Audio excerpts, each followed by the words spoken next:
அனைவருக்கும் அன்பான இனிய வணக்கங்கள் பல. ஜனவரி 12, 2026 திங்கட்கிழமை பங்கு பேச்சு நிகழ்ச்சிகளுக்கு உங்களை அனைவரையும் அன்போடு வரவேற்கிறோம். நிற்க இன்றைய பங்குச்சந்தையினுடைய போக்கு எப்படி இருக்கும்? காலையில் சிங்கப்பூர் நிஃப்டி கொஞ்சம் நெகட்டிவாக தான் ஓப்பன் ஆகிருக்கு. அது ஒரு சிக்னல் தான். அதை வச்சு நம்ம இந்தியாவினுடைய பங்குச்சந்தை ஏற்றத்தில் இருக்கும் இறக்கத்தில் இருக்கும்னு துல்லியமாக நம்மளால் கணிக்க முடியாது. பட் அது ஒரு அறிகுறியை கொடுக்கறது, ஒரு சிக்னல் கொடுக்கறது. அதன்படி பார்த்தோம்னா இன்றைக்கி பங்குச்சந்தையில் ஒரு பெரிய முன்னேற்றம் இருக்காது அப்படிங்கிற விஷயம் நமக்கு தெளிவாக தெரிகிறது.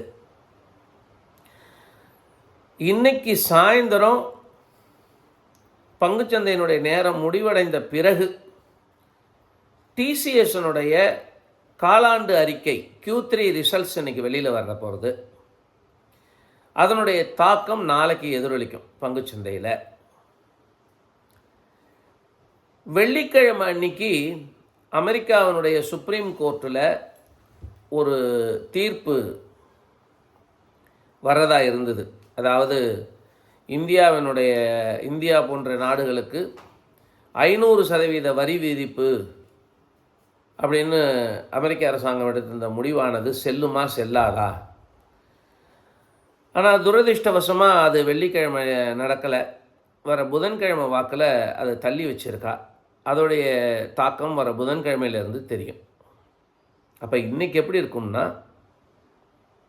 இந்த சனி ஞாயிறில் ஏதாவது முக்கியமான நிகழ்வுகள் நடந்திருந்தால் அதை பொறுத்து தான் இருக்கும்.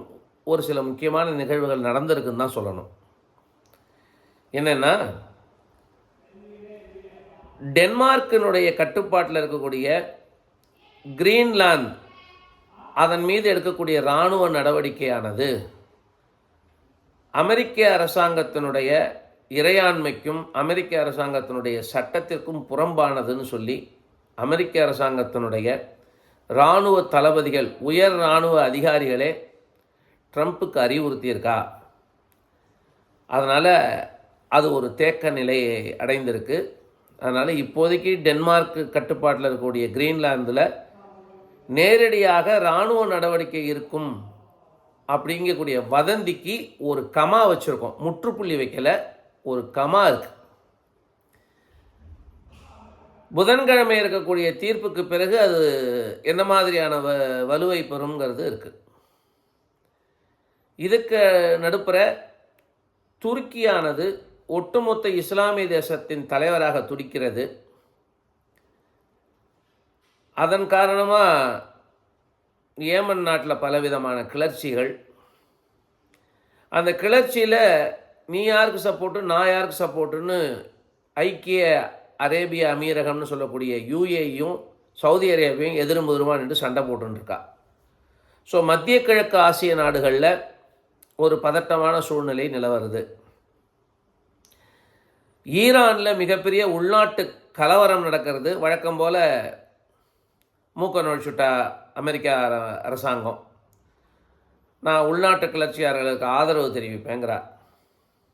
அடுத்தவர்கள் நாட்டினுடைய பிரச்சனையில் அவர்கள் அழைக்காமலேயே மூக்க நுழைக்கிற இந்த மனோபாவம் அமெரிக்க அரசாங்கத்திற்கு ரொம்ப அதிகமாக உண்டு. வெனிசுலாவில் அப்படி தான் நடந்தது. இப்போ ஈரானில் அப்படி தான் நடக்க போகிறது. எதிர்காலத்து துருக்கி, சிரியா போன்ற நாடுகளுக்கும் இதுதான் கதி.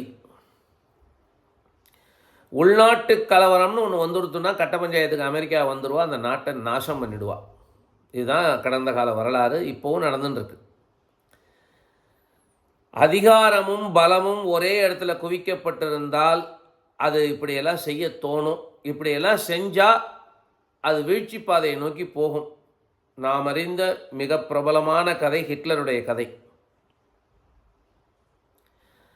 அதிகாரமும் பலமும் குவிக்கப்பட்டதுனால உலக நாடுகள் அனைத்துலேயும் தன்னுடைய கைவரிசையை காமிச்சதுனால அவருடைய அரசாங்கமானது விழுந்து போனதுங்கிறது தான் வரலாறு. அந்த வரலாறு அந்த வரலாற்று நிலைமை இப்போ அமெரிக்காவுக்கு இருக்குது. காலம் தான் அதுக்கு பதில் சொல்ல முடியும். நம்மளால் பதில் சொல்ல முடியாது. ஆனால் அதனுடைய தாக்கங்கள் தினம் தினம் தினம் தினம் இனிமேல் பங்குச்சந்தையில் இருக்கத்தான் இருக்கும்.